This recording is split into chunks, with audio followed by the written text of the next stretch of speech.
할렐루야. 네, 아멘. 하나님의 은혜에 늘 감사를 드립니다. 지금이 대강절 셋째 주일이죠. 벌써 이제 크리스마스입니다. 여러분 실감이 나십니까? 이제 2주만 있으면 올해가 또 끝이 납니다. 정말 놀랍죠. 저는 어떻게 갔는지 모르겠습니다. 제가 5월 달에 여기에 왔는데 벌써 뚝딱 6개월이 지나고 7개월이 가고 순식간에 시간이 지나갑니다. 저는 어저께 아침에 이쪽 치아가 안 좋아서 수술을 받았습니다. 그래서 얼굴이 약간 볼록합니다. 제가 생각했던 것보다 조금 큰 수술이 생겼는데 나이 먹어가는 걸 조금씩 느낍니다. 저도 치아에 좋지 않아서 젊을 때 관리 잘못했더니 나이 먹어서 임플란트 했고 임플란트가 또 그닥 잘 기능하지 않아서 거의 한 10년이 채 안 됐는데 이제 다시 거기를 안에까지 다 수술했어요. 선생님이 보시더니 제가 면역력이 엄청 좋대요. 굉장히 많은 거기에 그 염증 티슈가 있었다고 합니다. 요만한 거 하나 보여주는데 이만한 게 10개가 있었대요. 그래서 얼굴 안 부었었냐고 그때 그런 얘기까지 하시더라고요. 하여튼 하나님의 은혜로 잘 끝났고 이제 설교를 조금씩 지난주에 준비했는데 지난주도 일이 많았습니다. 저는 이제 제가 일하는 곳이 있으니까 거기서 송년회도 해야 했고 또 미팅도 해야 하고 그리고 어저께 이렇게 클 줄 몰랐어요. 그래서 준비를 이제 물론 좀 많이 해놓긴 했지만 이렇게 준비를 하는데 오늘 말씀이 쉽지가 않은 말씀이에요. 이게 상당히 신학적인 이야기입니다. 그래서 제가 이거를 금요일까지 준비할 때 조금 난감했습니다. 이거 어떻게 해야 잘 전달을 드릴까? 그래서 저도 하다가 걸리면 기도를 합니다. 하나님 이것을 어떻게 잘 전달할 수 있을까요? 그러다 보면 참 놀라운 것 같아요. 여러분 하나님께서 일을 맡겨주시면 능력도 주십니다. 아멘 하십니까? 네. 뒤집어 놓고 얘기해 보겠습니다. 일을 안 맡으시면 어떻게 됩니까? 네, 능력을 못 받아요.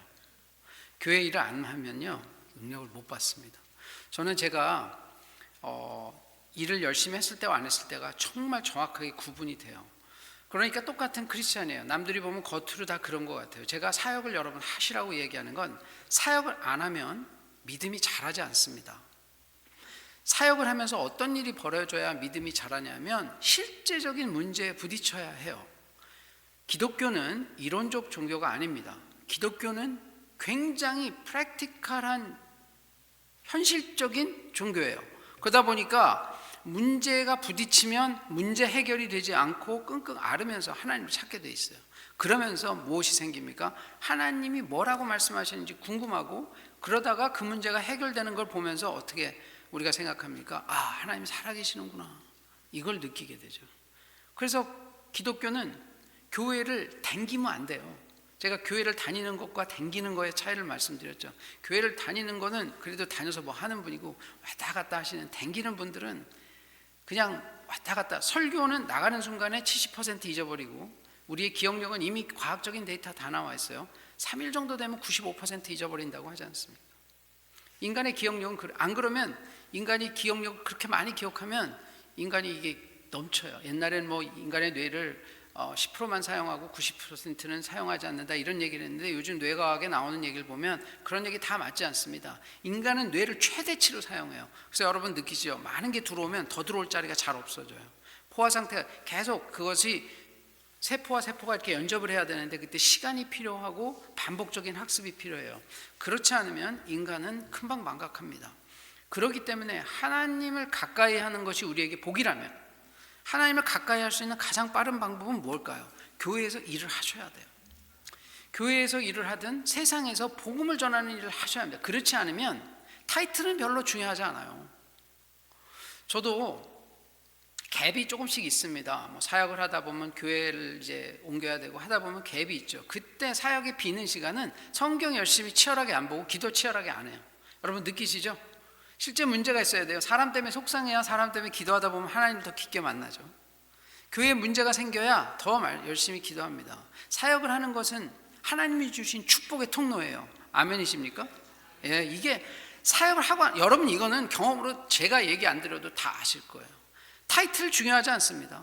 저는 개인적으로 어떻게 생각하면 교회는 개인적으로 할 수만 있다면 타이틀 없애자는 거 제 생각이에요. 워낙 UMC는 타이틀 없어요. 장로님, 권사님 이런 거 없죠. 미국 UMC 교회 그런 게 어디 있습니까? 미국 UMC 교회 그런 거 없어요. 그게 굉장히 성도들을 성도답게 하고 목회자도 목회자답게 합니다. 목회자도 그냥 엘더라고 부르죠. 우리는 워낙 엘더하고 디컨이에요. 목사님이 그냥 패스터. 이 패스터는 어차피 하나님의 복음을 받아서 전하는 일이지 패스터가 대단한 잡이 아니에요. 어찌 보면 포지션으로 말씀드리는 겁니다. 그런데 그 일을 맡아서 할 때 하나님의 은혜를 주시기 때문에, 그래서 우리나라는 포지션이 되게 중요해요. 근데 여러분 리더십 책에 잘 보면 가장 낮은 수준의 리더십이 포지셔널 리더십이에요. 여러분 유명한 리더십 책 아시죠? 맥스웰이라는 책에 보면 가장 많이 알려진 책인데, 거기 보면 가장 낮은 수준의 리더십은 포지션으로 우기는 거예요. 나는 뭐니까 이게 하나도 안 중요합니다. 그 사람이 얼만큼 서빙하느냐, 그리고 맨 마지막 단계, 여러분 리더십의 가장 높은 단계가 뭐지 아십니까? 자기만큼 좋은 리더를 배출하는 것이 리더십의 가장 큰 골이라고 해요. 여러분 제가 1대1 하자고 하지 않습니까? 1대1 해서 뭐 합니까? 제자를 양산하는 거예요. 우리가 본인이 가지고 있는 신앙의 유산, 좋은 것이 있으면 다 물려줄 수 있는 대상을 찾는 거예요. 그게 자식일 수도 있고, 그게 동료일 수도 있고, 친구의 자식일 수도 있고, 친구의 친구일 수도 있고, 많은 분이 있죠. 가르치지 않으면 뭔가 부족한 것을 알 수가 없어요. 가르치다 보면 어떻게 됩니까? 사랑하게 돼요. 사랑은 상대방이 있어야 합니다. 미워하고 잘 말 안 듣고 힘들고 어려운 대상을 놓고 현실적으로 그것을 부딪히면서 그 사람을 어떻게 막 해보다가 보면 이렇게 하나님께서 우리를 어떻게 사랑하셨구나 해서 거기에서 반응해서 우리가 그 사람 더 사랑하게 됩니다. 그러면서 성경이 우리에게 말하기 시작해요. 우리가 성경 읽는 게 아닙니다. 성경이 우리에게 말하기 시작해요. 아, 이웃을 사랑하라는 게 이거구나. 이웃을 사랑하는 게 이게 성령의 은혜 없이는 안 되는구나. 이런 알게 되죠. 자, 우리가 성경이 굉장히 기독교가 현실적 그 종교라고 말씀드리고 계속 있는데, 그렇기 때문에 이 현실적인 문제들을 부딪히면서 하나님 말씀을 씨름해야 됩니다. 기독교가 이론에, 우리가 믿는 이 믿음이 이론에 멎어 있는 분들이 생각보다 많습니다. 일반 교회의 보통 80% 정도는 교회 일에 별로 참여 안 한다고 합니다. 만약에 그 교회가 그런 20%를 넘어서서 30%, 40%, 50% 이렇게 막 변하기 시작하면 그 교회는 그냥 자동적으로 말씀이 충만하니까 부흥할 수밖에 없습니다. 여러분, 교회 와서 사역을 맡으십시오. 한 분이 한 사역은 하셔야 돼요. 예수 그리스도, 성경에 은퇴가 있습니까?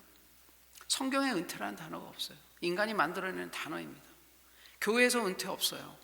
타이틀이 없는데 은퇴가 어디 있습니까? 제가 아까 말씀드렸잖아요. 다 인간이 만들어 놓은 제도고요. 하나님 안에서 그냥 다 제자예요. 자녀이고. 이 안에 은퇴가 어디 있습니까? 다 하셔야죠. 왕년에 뭘 하셨던 게 얼마나 중요합니까? 저는 은퇴 안 할 거예요. 어떻게 은퇴합니까? 하나님 그렇게 많은 은혜를 주셨는데 은퇴할 수 없죠. 죽는 날까지 주님께, 우리 찬송가 가사에 그런 날 있잖아요. 죽는 날까지 충성을. 그렇죠, 여러분. 잘못 생각하지 마세요. 왕년에 20년 봉사했으니까 더 이상 안 해도 된다. 그런 얘기가 성경에 어디 있습니까? 인간이 만들어낸 제도와 법을 따라가다 보면 인간은 타락할 수밖에 없어요. 인간은 자기 뜻대로 갑니다. 그걸 오늘 이야기합니다. 성경에서 서기관과 바리새인의 의라고 이야기해요. 이것을 영어로 self-righteousness라고 얘기합니다. 자신이 만들어낸 의로움이에요. 이게 아닙니다. 성경에서는 기본적으로 하나님이 주신 예수 그리스도를 통해서 주신 우리의 righteousness, 그 의를 통해서 우리가 사람들을 섬기라는 것입니다. 이 얘기는 제가 조금 이따 더 드리겠습니다. 오늘 이 구절이 굉장히 중요합니다. 정말 우리가 어떻게 살아야 되는지 신약 성경의 윤리적인 지침의 가장 맨 위쪽에 있는 라인이에요. 이것이 신약 성경 전체에서 윤리적 규범 두 가지를 이야기하려 하면 이것과 우리가 가장 잘 아는 무엇입니까? 내 이웃을 내 몸과 같이 사랑하라. 원수를 사랑하라. 이것이 가장 큰 인간에 대한 계명이라면, 우리는 가장 큰 계명은 하나님과 우리의 관계입니다. 하나님을, 주 너의 하나님을, 여호와 너의 하나님을 내 몸과 뜻과 힘을 다해서 사랑하라. 신약 성경에 가보면 한자 더 들어가 있어요. 목숨까지 들어가 있습니다. 쉐마에는 목숨은 없어요. 신약에는 목숨이 하나 더 들어가 있어요. 힘과 목숨과 아니, 마음과 목숨과 힘과 뜻을 다하여 목숨까지 버려가면서. 왜 그러냐면 예수 그리스도가 우리를 위해서 목숨 버리셔서 그렇습니다. 그리고 나서 내 이웃을 내 몸과 같이 사랑하라. 그 다음에 중요한 게 오늘 20절이에요. 그래서 우리 20절부터 오늘은 먼저 결론부터 읽고 가겠습니다. 20절 한번 띄워주셔요. 자, 우리가 한번 읽겠습니다. 내가 너희에게 이르노니 너희 의가 서기관과 바리새인보다 더 낫지 못하면 결코 천국에 들어가지 못하리라. 굉장히 엄중한 말씀을 주시죠. 내가 너희에게 이르노니. 자, 이따가 우리 18절에도 나오겠지만 진실로 너희에게 이르노니, 내가 너희에게 이르노니, 이런 표현은 예수님께서만 쓰시는 표현이에요. 신약 성경에 진실로 너희에게 이르노니 18절에 나왔기 때문에 그 이야기를 반복하면서 내가 너희에게 이르노니 이야기할 때는 뭐냐면 예수님께서 이게 정말 중요한 이야기이기 때문에 이건 좀 들어라 하고 딱 꼬집어서 얘기할 때 이 표현을 쓰십니다. 그래서 성경에서 시작할 때 이건 아멘으로 시작해요. 진실. 요한복음에 가면 기억나시죠? 진실로 진실로 내가 너희에게 이르노니. 그 이야기가 계속 나옵니다. 자, 우리 지금 플로우가 지금 어떻게 진행되는지 한번 보겠습니다. 우리가 지금 팔복 한번 얘기했는데 팔복 얘기가 있고요. 팔복은 이상적인 기독교인을 이야기하는 겁니다. 어떤 사람이 복을 가장 많이 받았냐? 가장 참된 그리스도인은 이러한 그리스도인이다 라고 이야기합니다. 그리고 지난주에 우리는 무슨 이야기를 했습니까? 너희는 그래서 세상에서 소금과 빛이 되어라. 역할, 우리의 정체성을 동시에 이야기했습니다. 이제 좀 더 구체적으로 윤리 강령에 대해서 딱 얘기하는 거예요. 어떤 사람이 되어야 하냐? 너희의 의가 서기관과 바리새인보다 나은 의가 되어야 한다. 자, 서기관과 바리새인이 어떤 분입니까? 서기관은 그 성경을 같이 공부하는 학생과 그 선생님, 그러니까 지금으로 말하자면 신학교 교수와 신학교 학생, 이런 사람들이 서기관입니다. 바리새인은, 바리새파가 왜 생겼냐면 사람들이 하도 율법을 안 지키니까 율법을 문자 그대로 다 지켜보겠다고 나선 사람들이에요. 그래서 바리새인보다 더 율법을 잘 지킨 사람이 역사에 있습니까? 없습니까? 없어요. 그런데 예수님 뭐라고 얘기하시냐? 지금 서기관이나 바리새인보다 너희의 의로움이 더 높아야 한다. 이 참 엄청난 윤리적 요구죠. 아까 이웃을 사랑하라, 이게 첫 번째 윤리적 요구예요. 두 번째 요구는 성경의 가장 중요한 핵심은 뭡니까? 사랑과 정의예요. 사랑과 정의. 하나님의 성품의 가장 중요한 사랑, 이 정의예요. 그런데 지금 이야기하는 것은 사랑, 내 이웃을 내 몸과 같이 사랑하라. 그 사랑 얘기했죠. 두 번째는 정의가, 우리가 갖고 있는 의로움이, 우리가 갖고 있는 옳다 하는 것이 지금 율법을 다 지키는 사람들보다 더 높아야 한다. 이게 가능합니까? 안 합니까? 실제적으로 불가능하죠.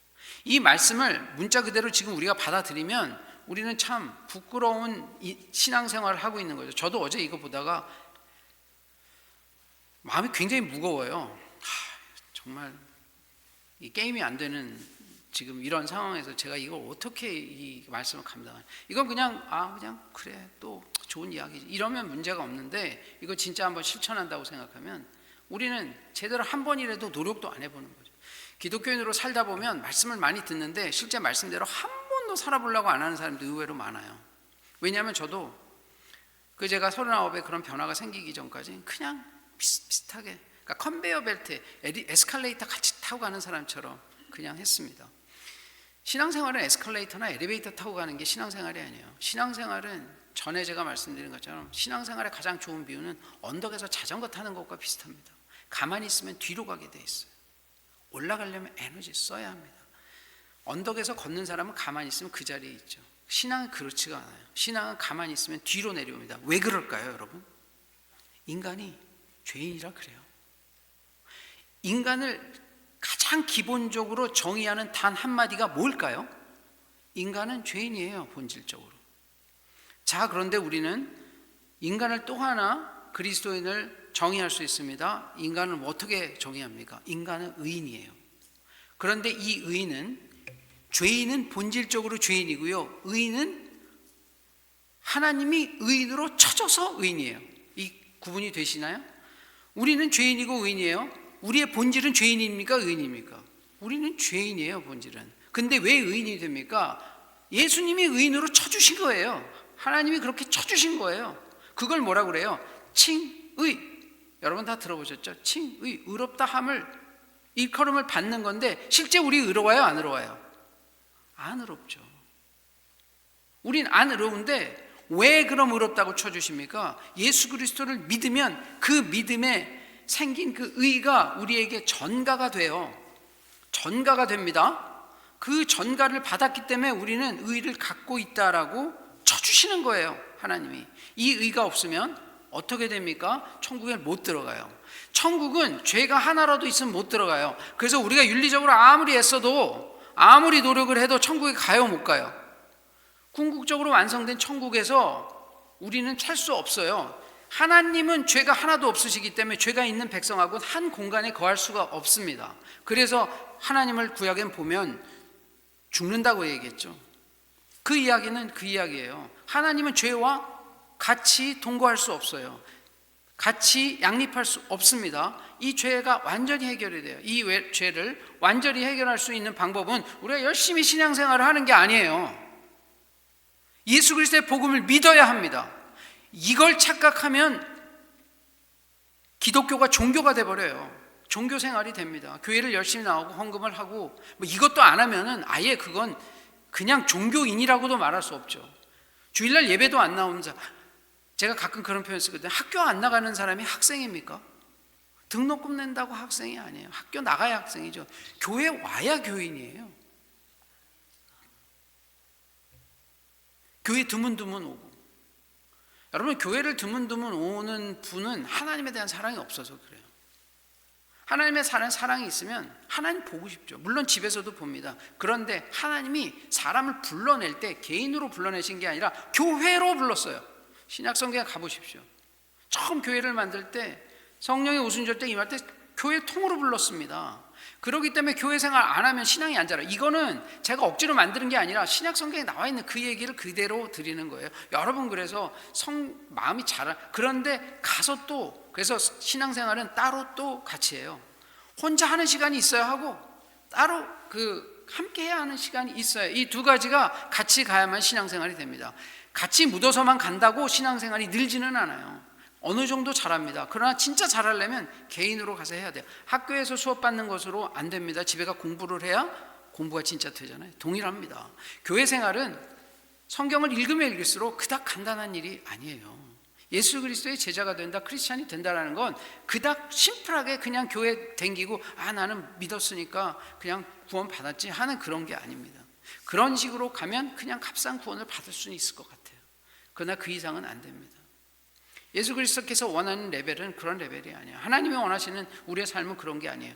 그런 삶을 살다 보면, 그런 삶을 여러분 3년만 산다고 하면 여러분이 생각하는 것보다 훨씬 더 멋진 인생이 저는 될 거라고 의심치 않습니다. 왜 그러냐? 제 인생이 그렇게 변해서 그래요. 저는 하나님 믿기 전과 하나님 믿은 후에 인생이 변한 거에 대해서 제가 스스로 너무나 분명하게 알아요. 진짜 믿으니까 어떤 변화가 생겼는지 압니다. 생각지도 않은 일들이 벌어지기 시작해요. 예측이 불가능한 일들이 벌어지는데 예측 불가능한 일이 항상 좋은 쪽으로 벌어져요. 그게 처음에는 힘들어 보이고 어렵게 보이는 일들이 보이지만 궁극적으로 가보면 이게 정말 하나님 이런 계획이 있었구나. 우리는 알 수 없어요. 보이지 않습니다. 우리는 일주일도 하루에 내일도 예측할 수 없어요. 그러니까 그냥 믿음으로 하나님 믿는 거야. 하나님 하시겠지. 우리는 오늘 해야 될 일을 합니다. 오늘 해야 되는 일은 바로 성경에 나와 있는 이야기들을 실천하는 거예요. 이 일을 하려면 어떻게 됩니까? 성경을 보고 기도를 해야 해요. 오늘 하나님 무슨 말씀을 주시나? 여러분, 성경을 보는 방법은 두 가지입니다. 제가 이런 것들이 1대1이라고 말씀드려요. 탑 다운, 바텀 업. 이런 얘기를 제가 한 번은 드렸어요. 자, 성경을 먼저 많이 알고 나서 그것을 일상에 적용할 수가 있어요. 이게 탑다운 어프로치입니다. 하나는 바텀업이에요. 현실에 문제가 있을 때 이게 성경에서 무슨 이야기를 하는지를 찾아보고 그것을 적용하는 거예요. 자, 큐티는 바텀업입니까? 탑다운입니까? 여러분, 큐티를 하게 되면 큐티를 개인으로 하다가 공동체에서 같이 하게 됩니다. 바텀업, 탑다운이 다 돼요. 날마다 성경을 읽고 하는 것을 성경 읽고 해석해놓고 글을 올리는 이게 아니에요. 그게 아니라 그거 어떻게 살았나를 적는 게 큐티 나눔이 되어야 해요. 큐티에 거기서 끝나요. 오늘 하나님 좋은 말씀 중에 이 얘기가 이 얘기입니다. 거기서 끝나는 게 아니에요. 큐티 살아야 합니다. 하나님이 오늘 자 너희 의가 서기관과 바리새인보다 더 낫지 못하면 결코 천국에 들어가지 못하리라 그렇게 얘기하면 오늘은 적어도 한번 이야기를 듣고 서기관과 바리새인보다 나은 의로 한번 살아봐야겠다고 생각을 해보는 겁니다. 그리고 조금이라도 한번 해보는 거죠. 그러다 보면 이게 안 되는 거 알아요. 그렇지만 쌓여갑니다. 우리가 그러면서 신앙이 자라는 거죠. 아까 일부에도 그 말씀 드렸는데 자 하루에 한 가지씩 해보면 365일 1년이면 300 몇 개를 해보는 거예요. 10년이면 3000개를 넘게 해봅니다. 30년이면 10,000개를 넘게 해봐요. 성경에 나와 있는 이야기를 10,000개를 살아보시는 거예요. 여러분 그렇게 사는 인생과 30년을 교회를 댕기는 인생과 같을까요? 같을 수가 전혀 없어요. 그러니까 실천하는 인생은 하나님께 그 자체로 복을 받은 거예요. 이미 계속 성경을 해보는 거예요. 안 되는 거 알죠. 그러나 해보기 때문에 그것이 되는지 안 되는지도 알고 안 될 때 하나님은 어떻게 도와주시는지 알고 하나님의 생생함을 느끼죠. 사람들은 그 얘기를 잘 안 해요. 왜 그럴까요? 그런 사람이 많지 않아요. 여러분 주변에 보십시오. 말씀대로 살려는 사람들 여러분이 기억나는 사람이 몇 분이나 되셔요? 금방 기억 안 나시죠? 성경 말씀 이야기하는 사람은 많아요. 그러나 말씀대로 살라고 하는 사람들을 꼽아보자면 많지 않다는 걸 여러분 잘 아실 거예요. 그렇기 때문에 우리가 이런 말씀을 말씀대로 살라고 할 때 이것이 여러분 우리에게 어떤 축복으로 올지 아십니까? 하나님 누굴 쓰셔야 한다니까요. 하나님 누굴 쓰셔야 하는데 말씀대로 살겠다 하는 사람 쓸 수밖에 없죠. 하나님한테 쓰겠다 쓰임을 받는 것 자체가 축복인데 그러니까 저는 계속 그 말씀 드리는 거예요. 안 된다 하지 말고 한번 해보라시 하는 거예요. 안 된다고 생각하기 이전에 한 번만 해보자고요. 이것이 되면 우리 교회도 변하고 본인이 변해서 행복해집니다. 우리 방식으로 계속 한다고 되지 않아요. 인생 많이 안 변하시잖아요. 우리 방식으로 해서 안 변해요. 예수님 3년을 보십시오. 우리가 그 책에 나온 그 정말 그 말씀대로 살았던 수많은 영웅들, 크리스찬 영웅들의 이야기를 봅니다. 간증들을 보죠. 그분들 삶을 보면 한 해 한 해가 다 달라요. 왜 그럴까요? 말씀대로 살라고 하다 보면 하나님이 그냥 가만히 있게 안 하시죠. 우리가 오래 살았던 요한을 한번 보십시오. 처음에는 불같은 성격을 가졌어요. 그래서 울의 아들이라고 불렸지 않습니까? 그러다가 이렇게 해가지고 에베소까지 가죠. 그래서 거기서 요한의 공동체가 생기고 거기서 요한복음도 쓰고 요한 1, 2, 3서도 쓰고 엄청난 인생의 변화 끝도 없이 생깁니다. 그게 다 80 넘어서 쓴 거예요. 여러분 그 이전에 2000년 전에도 그런 일이 벌어지는데 우리에게는 왜 안 벌어질까요? 그것은 우리가 말씀대로 살라고 진짜 한번 살라고 결단하고 그대로 자기 관성으로 사는 게 아니라 그리스도의 복음으로 살려고 애쓰지 않아서 그렇습니다. 이런 은혜가 우리에게 모두 있기를 간절히 소망합니다. 여러분 오늘 말씀 한번 보겠습니다. 자 지금 아까 말씀드린 대로 이 대목은 지금 어떤 대목이냐면 예수님께서 팔복을 이야기하시고 그 다음에 소금과 빛 얘기하는데 구약에는 이야기가 있습니까 없습니까? 구약에는 이 이야기가 없죠. 그러니까 사람들 궁금했을 거예요. 예수님이 하시는 이야기 구약에 없는데 그러면 구약을 폐하러 오신 건가? 이런 퀘스천을 가졌겠죠. 그러니까 그렇게 질문을 했었을 거예요. 예수님이 그럼 우리가 생각하는 것과 다른 이단인가?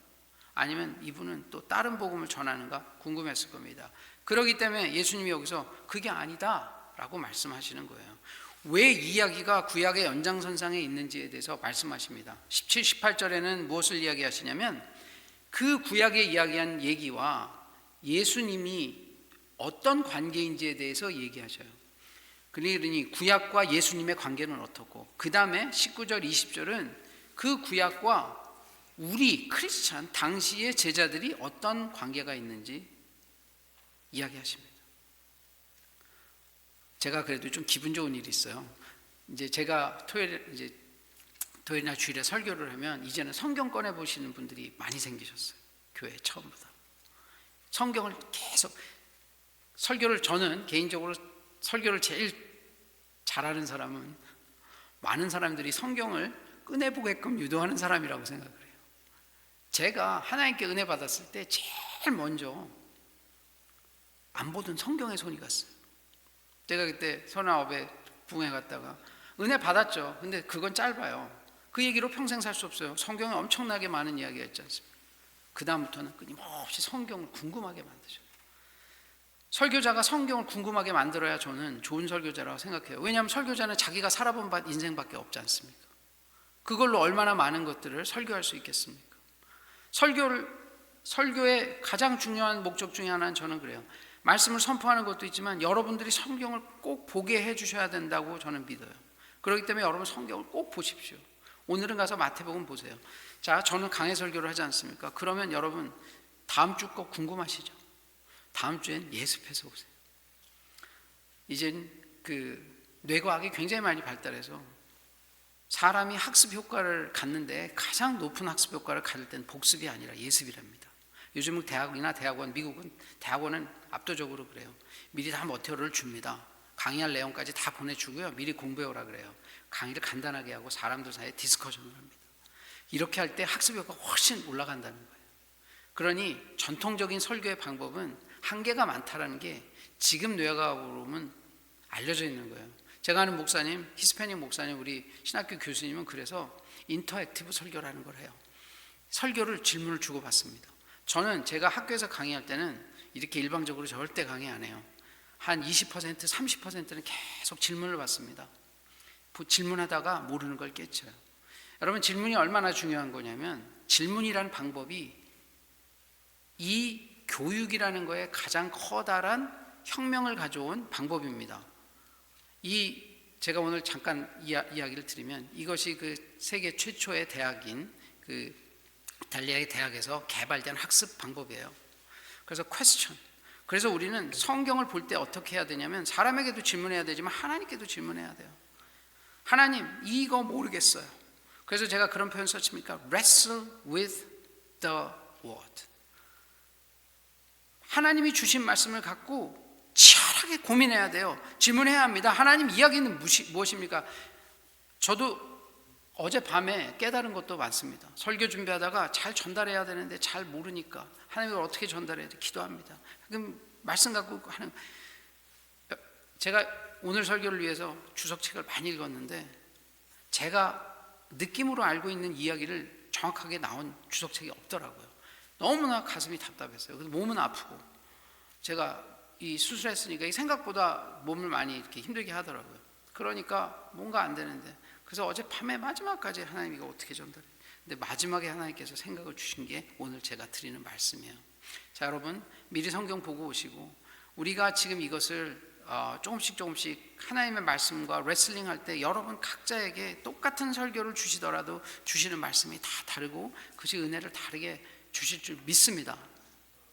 1대1도 많이 오시고 큐티 많이 해주시고 셀그룹으로 모여주셔야 돼요. 이것이 여러분도 살고 교회가 다 사는 길이고 그 힘을 가지고 나가서 많은 사람들에게 생명을 줄 수 있습니다. 믿으십니까? 우리의 존재 목적은 무엇이라고 말씀했습니까? 제가 말씀드렸죠. 크리스찬의 존재 목적은 무엇이라고 말씀드렸습니까? 예수님의 제자가 되는 거예요. 제자의 가장 중요한 것은 무엇입니까? 오늘 나오죠. 말씀을 들은 다음에 행하고 하나 더 나가서 뭐죠? 19절에 가르쳐요. 행하고 가르쳐요. 자, 그럼 우리 17절 보겠습니다. 내가 율법이나 선지자를 폐하러 온 줄로 생각하지 말라. 폐하러 온 것이 아니요 완전하게 하려 함이라 이렇게 되어 있는데, 자, 율법이나 선지자 요거는 이렇게 그냥 통으로 묶으시면 됩니다. 요게 그냥 구약이라는 뜻이에요. 자, 구약이 왜 그러냐면 구약 성경은 크게 보면 워낙은 이제 구약은 우리는 옛날 약속, 올드 테스터먼트, 올드 카버넌트, 그래서 옛날 약속이라 그래서 그렇게 구약이라고 하지만 이스라엘 사람들에게는 이게 히브리 바이블이죠. 히브리 바이블이라고 이야기합니다. 그들에게는 유일한 성경이에요. 이게 39권으로 되어 있는데 이건 크게 보면 세 가지 섹션으로 나눠집니다. 우리는 세 가지로 안 해요. 그러나 오리지널 그 이스라엘 사람들이 이것을 셋으로 나눕니다. 그것을 우리가 뭐라고 표현하면 타낙이라고 그러죠. 들어보셨나요? 타낙? 예, 모르시면 1대1 오셔야 합니다. 기본적으로 구약은 타낙이라 그래요. 타낙이라는 게 히브리 말로 구약이라는 뜻입니다. 왜 그러냐면 우리가 토라는 알죠. 모세오경 5개로 돼 있죠. 모세오경 그게 토라라 그래요. 그 다음에 예언서가 두 번째 섹터예요. 그거를 뭐라 그러냐면 네빔이라 그래요. 네빔. 우리 재미나죠. 네비라는 것이 그 예언자라는 뜻입니다. 그래서 네빔, 예언자, 예언서. 그 다음에 또 하나가 이제 캐투빔이라 그래가지고 성문서, 기타 나머지 파트를 이렇게 불러요. 그래서 이렇게 세 가지를 나눕니다. 그런데 이제 성문서 빼고 나머지 두 개, 율법과 예언서 포함해서 율법과 선지서, 그래서 율법과 선지자, 그냥 이렇게 해서 이것은 이제 수거로 이 표현이 성경에 나오면 구약, 우리는 이렇게 이해하시면 됩니다. 뭐라고 이야기하시냐면 내가 율법이나 그러니까 구약을 폐하러 온 줄로 생각하지 말라. 폐하러 온 것이 아니고 완전하게 하려 함이라. 그러니까 영어로는 not to abolish but to fulfill, 그러니까 채우러 왔다, 완성한다, accomplish, 이렇게 한다는 그런 의미예요. 그런데 이 말은 지금 중요한 의미가 있는 게, 이 도대체 그럼 율법을 완성하러 왔다, 구약을 완성하러 왔다 그러는데 이 말이 무엇이냐 이거죠. 이게 아주 중요한 이야기입니다. 자, 여기에는 한 5가지 의미가 있어요. 우리는 예수님이 율법의 완성이다. 이게 무슨 얘기지? 이것을 우리가 한번 잘 생각해 보셔야 하는 거죠. 첫 번째는 구약에 우리 지금 보면은 우리가 앞에 마태복음 앞쪽에서 보셨지만 그 메시아가 오신다는 그러한 그 예언들이 많이 있어요. 우리 보면 뭐 그동안 우리가 쭉 봤죠. 이사야 얘기도 봤었고, 미가 얘기도 봤었고, 호세아 보고, 뭐 예루살렘에서 베들레헴에서 태어나고, 그 다음에 임마누엘로 오신다, 뭐 이런 얘기들이 이미 다 구약에 예언이 돼 있어요. 예수님이 실제 오심으로 이게 성취가 되셨죠. 그렇지 않습니까? 베들레헴에서 태어나시고 나사렛에서 사는 거, 이거 다 구약에 지금 그 예언이 돼 있단 말이죠. 그게 예언이 돼 있었고, 심지어 신명기를 보면은 그 예수님이 시험받은 그 원형 모형에 대한 얘기까지도 다 이렇게 예언이 돼 있는 거죠.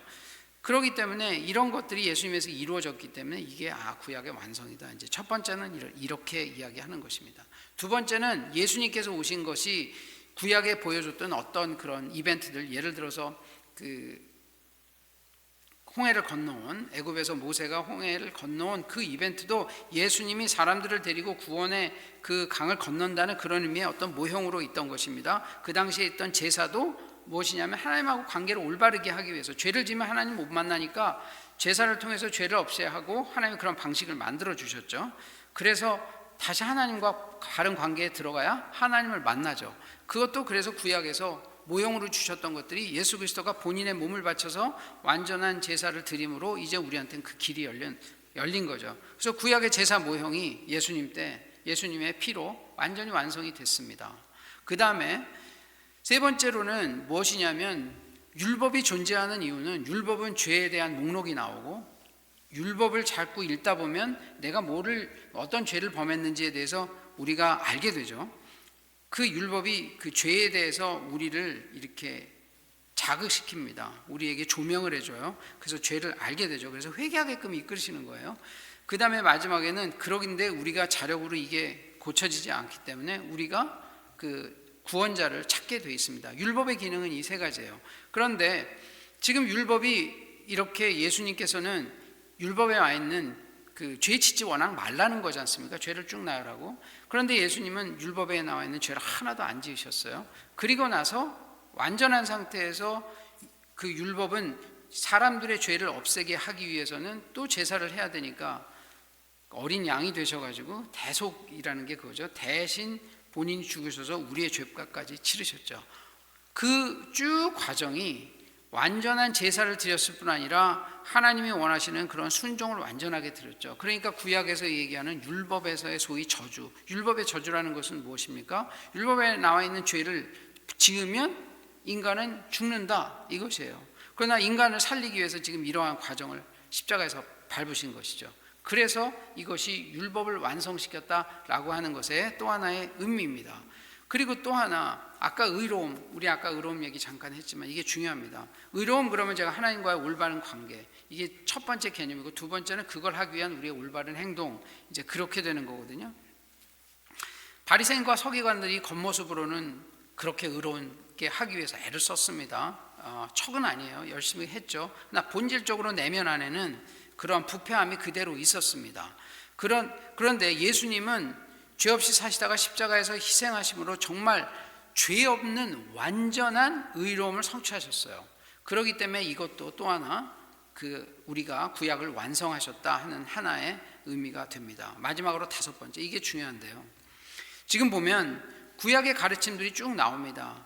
그 예수님이 하시는 이야기가 유대인들이 이제 겉으로 달라 보였기 때문에 율법을 폐하러 왔다고 생각했을 텐데, 예수님이 이제 그 다음에 21절부터 48절까지 쭉 6가지의 예를 듭니다. 살인하지 말라, 간음하지 말라, 뭐 이런 얘기들을 쭉 예로 드시면서 어떻게 얘기하냐면, 자, 성경에는 살인하지 말라고 하였지만 너희가 마음으로 미워하는 것이 이미 살인하는 거다라고 그 계명에 본래 의미를 더해 주셔요. 간음하지 말라고 10계명에 되어 있지만 그것이 아니라 음욕을 품은 자마다 이미 간음한 것이다 라고 더 깊게 설명을 해 주셔요. 그 계명의 본질적인 의미에 대해서, 겉으로 우리가 살인하지 않으면 살인 안 한 게 아니라 누군가에게 화내고 분노하고 있으면 이 자체가 벌써 이미 살인한 것과 동일하다.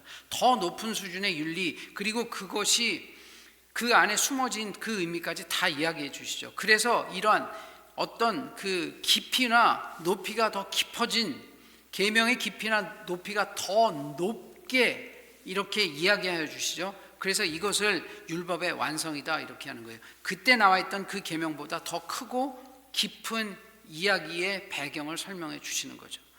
비하인드 미닝, 원래 의도, 원래 목적을 설명해 주십니다. 그렇기 때문에 예수님께서 이 율법을 완성하셨다고 하는 거예요.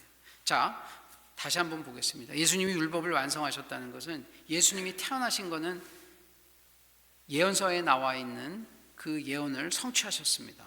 예수님의 삶 자체가 율법을 잘 따르셨어요. 한 번도 죄 짓지 않았습니다. 그러면서 마지막에 돌아가실 때까지 우리에게 목숨을 주신 것을 통해서 율법이 원하는 모든 죄값을 다 치르셨어요, 우리를 위해서. 그래서 또 완성입니다. 그리고 그 가르침을 주셨던 것들이 바로 무엇이냐, 아까 말한 것처럼 구약에 나와 있는 그 계명들에 대해서 더 깊고 풍성하고 높은 그런 의미 배경까지 우리가 지켜야 한다라고 얘기하시죠. 이런 변화가 오려면 어떤 변화가 와야 되느냐, 그 얘기를 마지막으로 좀 이따 드리겠습니다. 이것이 오려면, 결론을 말씀드리면, 내면의 변화가 와야 됩니다. 뭐라고요? 내면의 변화. 겉의 모양이 아니라 내면의 진정한 변화가 와야 된다 하는 것입니다. 자, 우리 18절 가보겠습니다. 진실로 너희에게 이르노니 천지가 없어지기 전에는 율법의 1.1획도 결코 없어지지 아니하고 다 이루리라. 이렇게 이야기하셨는데, 진실로 너희에게 이르노니, 이야기가 아까 말씀드렸죠. 예수님이 정말 하고 싶었던 얘기예요. 지금 인칭의 변화가 있어요. 잘 보십시오. 산상수훈했을 때는 3인칭입니다. 알고 계시나요? 심령이 가난한 자는, 애통한 자는, 온유한 자는, 약간 남 얘기하듯이, 왜냐하면 이상적인 얘기를 하고 싶으니까. 그러다가 2인칭으로 바뀝니다. 너희는 빛과 소금이다로 바뀌어요. 그리고 여기서는 더 줄여서 뭐라면, 너희에게 이르노니. 진짜 내가 이거 말하는데 정말 중요한 얘기거든. 무슨 이야기입니까? 율법 1.1획도 변하지 않는다, 이 이야기를 하시는 거예요. 그러면서 내가 율법의 완성으로 왔다라고 이야기했습니다. 이게 정말 하고 싶은 것이에요. 예수님의 율법의 완성, 예수님이 성경을 완성하러 오셨다 하는 이야기를 합니다. 그러면서 그 율법은 1.1획도 변하지 않는다, 결단코 예수님이 오셨다고 변하지 않는다는 이야기를 하십니다. 그런데 여기에 좀 아이러니가 있어요. 자, 예수님이 바리새인들이 봤을 때 모든 율법을 실제 지켰습니까? 그렇진 않아요. 예를 들어서 음식법 안 지키셨어요. 그리고 잘 아시겠지만 그 안식일 날도 병자를 고치셨습니다. 그건 그들이 생각하는 법과는 좀 달랐어요. 그럼 왜 이런 일이 벌어졌는지 이해하셔야 됩니다. 율법에는 이런 게 이제 좀 신학적이죠. 율법엔 3가지 크게 카테고리로 나눕니다. 하나는, 율법에는 가장 중요한 모랄 코드가 있어요. 도덕적, 윤리적인 부분이 있어요. 간음하지 말라, 살인하지 말라, 부모를 공경하라, 이런 것들은 모랄 코드예요. 이거는 가장 핵심을 이루는 것이고, 그 외에도 2가지가 더 있습니다. 뭐가 있냐면, 하나는 예식법, 의식이라고 그러죠. 세레모니 하는 거, 그러니까 제사 지내는 방법, 이런 것들이 있고요. 또 하나는 민법이 있습니다. 이 민법은 뭐냐면, 이스라엘 처음에 공동체로 해서 국가를 부르셨기 때문에 국가를 유지하기 위한 법들이 있어요. 근데 이 국가를 유지하는 법이 다른 일반 백성들하고 다르게 딱 구별되게 하기 위해서 무엇을 그때 주셨냐면, 어떤 복장을 입어라, 어떤 음식을 먹어라, 그리고 할례를 받아라 하는 이것을 주었어요. 그런데 여러분, 느헤미야 기억나십니까? 느헤미야 가보면 계속 이것이 문제가 돼요. 자, 음식 먹는 거, 할례, 이것을 안 받은 사람들은 공동체에 못 들어오죠. 그 다음에 결혼을 다른 민족과 한 사람 못 들어오죠. 이런 것들은 무엇입니까? 국가의 정체성, 그 다음에 어떤 세리모니얼한 법들이에요. 그런데 아까 말씀드린 것처럼 예수님 오셨습니다. 이런 법들은 이미 예수님 안에서 성취가 되었죠. 제사법은 이제 예수님 안에 성취가 되어서 더 필요하지 않습니다. 그렇죠. 그리고 이 이스라엘은 나라가 예수님 하나로 딱 모여졌어요. 이스라엘 백성이 계속 죄지어서 그 나라가 없어졌죠. 나라가 없어졌잖아요. 나라가 망했고, 그러다 보니까 하나님께서 새로 부르신 분이 누구냐? 예수님이 하나님이셨다가 세상에 오셔서 예수님을 머리로 하는, 그를 따르는 새로운 사람들로 국가를 만드셨어요. 그러니까 옛날의 법은 이제 더 이상은 사실은 실효적으로 없어질 수밖에 없죠. 그러니까 음식법, 할례법, 복장법 이런 것들은 그냥 자동적으로 없어진 거예요. 지금 이거는 구약을 다 지킨다는 이스라엘 백성들도 안 지키죠. 하나님의 놀라운 그 섭리가 이런 역사를 통해서 보더라도 그대로 드러나 있습니다. 자, 그렇기 때문에 남아있는 것이 무엇 하나 있냐면 지금 모랄 코드, 윤리적 도덕적 법만 남아있죠. 그런데 이것에 대해서 예수님이 아까 말씀하신 것처럼 21절에서 48절 그리고 더 뒤에 6장 7절에서도 뭘 얘기하시냐면, 자, 옛사람에게는 이런 표현을 씁니다. 옛사람에는 이렇게 이야기되어 있는데 나는 이렇게 얘기한다. 법 자체가 바뀐 게 아니라 법을 해석하는 시각과 법을 이해하는 근본 목적, 그런 의도를 알려주시는 거예요. 왜냐하면 지금 400년 동안 암흑기를 지나면서, 중간기를 지나면서 굉장히 많은 율법들을 본인들이 자의적으로 해석했어요. 옛날에는 글로 써 있는 게 아니었잖아요. 그러니까 다 이제 구전으로 많이 내려오기도 했고 모든 사람이 성경을 가지고 있지 않았습니다. 한 예를 들어보면 이 뒤에 가보면 원수를 미워하라고 옛사람에게는 원수를 미워하라고 되어 있는데 그런 얘기가 율법에 아예 없거든요. 그러니까 이미 본인들이 다 자신의 방식으로 잘못해서 이해했던 것들이 많이 있던 거예요. 그걸 예수님께서 오셔서 지금 고쳐주고 계시는 거예요. 원래 이 얘기는 이 얘기가 아닌데 예수님이 가능한 것은 왜 그러십니까? 예수님은 워낙 하나님이셨잖아요. 삼위일체로 태초부터 존재하셨잖아요. 법을 만들 때 이미 있으셨어요. 그러니까 법을 만드신 분이기 때문에 가장 잘 아시죠. 인간이 왜곡했던 것을 고친다는 개념입니다. 그래서 그 법 자체는 고칠 필요가 전혀 없다. 새로 해석해서 새로 알아듣기만 하면 됩니다. 그래서 신약과 구약은 알고 보면 하나입니다. 자, 그리고 나서 이제 그 다음 절 함께 보겠습니다. 19절에 어떤 이야기가 있냐면, 그러므로 누구든지 이 계명 중에 지극히 작은 거 하나라도 버리고 그같이 사람을 가르치는 자는 천국에서 지극히 작다 일컬음을 받을 것이요. 그러니까 하나로 버릴 게 없다라는 거죠. 우리가 완성됨으로써 없어졌다는 건 얘기할 수 있겠지만, 그 다음에 누구든지 이를 행하며 가르치는 자는 천국에서 크다 일컬음을 받으리라. 자, 율법을 행하며 가르치는 자, 율법을 행하는 사람뿐이 아니라 율법이 행하기도 하고 가르치는 자가 가장 큰 사람이 된다는 거예요. 자, 이걸 우리한테 적용해 보면 여러분은 생각해 보십시오. 듣기만 하십니까? 우리가 보면 듣고 행하고 가르치는 세 단계가 있어요. 진짜 제자가 되려면 지금 여기 와 있으니까 듣기는 듣습니다. 그러나 듣는 단계부터 안 하면 문제죠. 자, 듣고 그 다음에 행하고 가르쳐야 합니다. 이 일을 우리가 해야 되는 거죠. 행하는 데 멎으면 안 돼요. 우리가 1대1이라든지 큐티하는 이유는 궁극적으로는 남들을 가르칩니다. 가르치기 위해서 그래요. 제자를 다시 양산해내는 것, 복음을 전도한다는 것도 결국 가르친다는 것입니다. 그렇죠. 선교하는 것도 가르치는 거예요. 그렇기 때문에 그 일을 하는 사람들을 천국에서 크다 한다고 이야기하십니다. 그리고 나서 이제 마지막으로 어떤 말씀을 하시냐면, 자, 내가 너희에게 이르노니 너희 의가 서기관과 바리새인보다 더 낫지 못하면 결코 천국에 들어가지 못하리라, 이렇게 이야기하시거든요. 자, 이게 중요한 말씀이죠. 너희 의가, 이 의라는 건 무엇입니까? 이 의롭다 하는 것이요, 하나님과 관계를 올바르게 하기 위해서, 하나님 나라에 들어가기 위해서 이렇게 의로운 행동을 해야 한다는 것인데, 서기관과 바리새인은 이미 거의 완벽한 수준을 이걸 하고 있어요, 겉으로 보기엔. 그런데 이것보다 더 나으라고 합니다. 자, 이게 무슨 이야기냐면, 우리 그 앞에 성경 하나 보겠습니다. 그 23장, 마태복음 23장 띄워주실래요? 23절.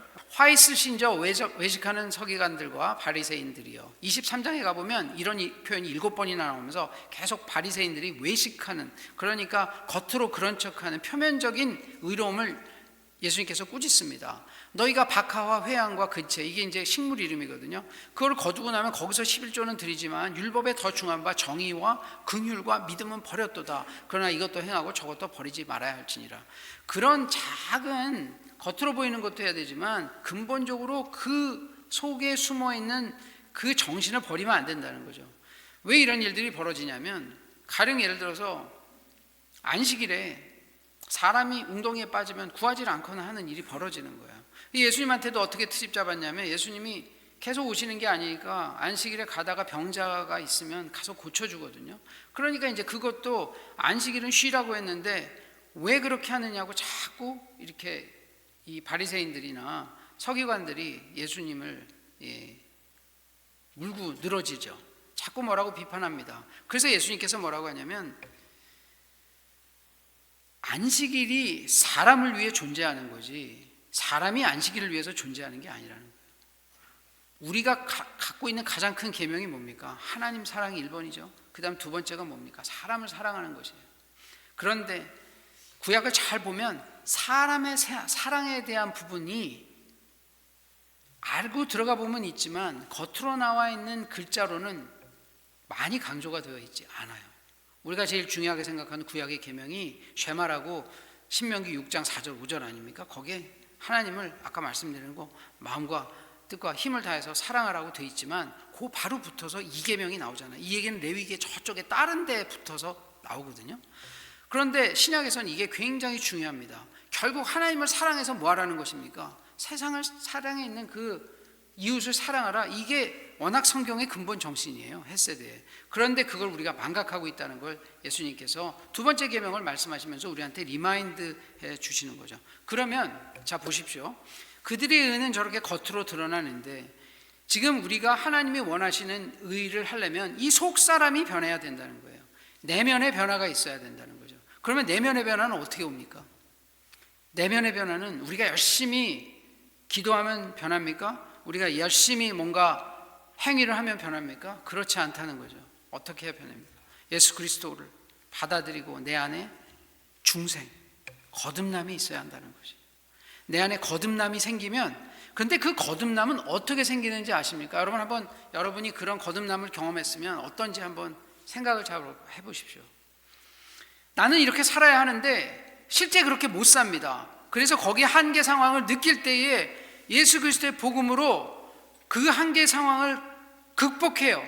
나는 죄인인데 의인으로 불러주신 그 하나님의 사랑에, 그 은혜에 우리가 굴복합니다. 이때 우리가 내면의 변화를 겪게 됩니다. 이것을 우리가 거듭남, 본어게인이라고 하죠. 이 본어게인이 생기면 그 다음부터는 어떤 변화가 생깁니까? 내면 안에서 뭔가 이 은혜가 차니까 이러한 모티베이션에서 율법을 따라가게 돼요. 저절로. 아까는 내면의 변화가 아니라 겉으로 이걸 열심히 합니다. 지금은 안의 변화가 생기죠. 은혜에 대한 반응으로. 그러다 보니까 이 의가 점점 높아지죠. 궁극적으로 이 의는 어디서 옵니까? 예수 그리스도의 완전한 의가 우리에게 오죠. 다시 말씀드리면 예수 그리스도의 복음을 받아들이지 않고는 서기관과 바리새인의 의보다 높은 의를 유지할 수 없다는 이야기입니다. 우리의 노력이 없어서는 안 됩니다. 그러나 근본이 달라요. 시작이 밖에서 시작하는 겁니다. 우리 안에 그러한 의가 없다라는 것을 깨닫고 주님의 복음을 붙들고 거기에 반응하는 이 사람들에게 우리의 인생이 주님께서 원하시는 그런 의가 우리를 통해서 나타날 줄 믿습니다.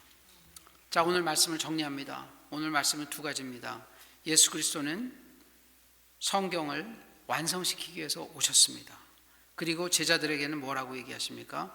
우리에게는 그 완성시킨 예수 그리스도를 본받아서 그 의가 우리 안에 들어와서 그런 율법을 잘 지키는 사람들보다 더 높은 수준의 의를 행하고 가르치라고 이야기하십니다. 여러분, 여러분의 인생에 우리가 아는 데 멈추는 것이 아니라 그것을 행하고 그리고 남들에게까지 가르치는 그런 놀라운 역사가 있기를 간절히 축원합니다.